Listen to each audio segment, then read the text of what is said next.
So just want to go through the shortage scenario. The shortage would be a scenario where you have too low of a price in the marketplace and the demand outweighs the supply.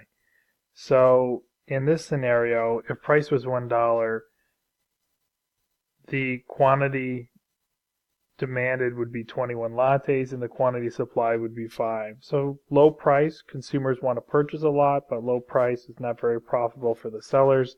So the sellers only make 5 in this scenario.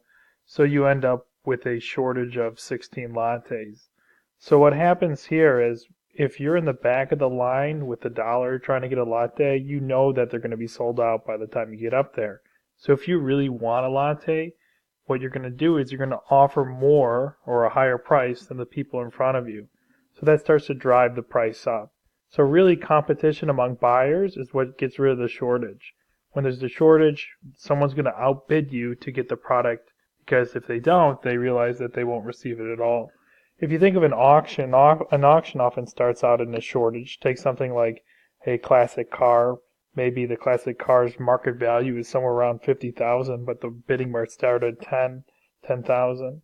So in that scenario, you might have multiple bidders and only one car available. You'll be short on cars. You know that if you're in that auction and if you don't outbid the other person, you won't receive the car. So what happens is people start bidding up against each other. The price rises. And at the end, the quantity supply of the car is 1. Quantity demanded will be 1. You'll be at an equilibrium and the market will clear.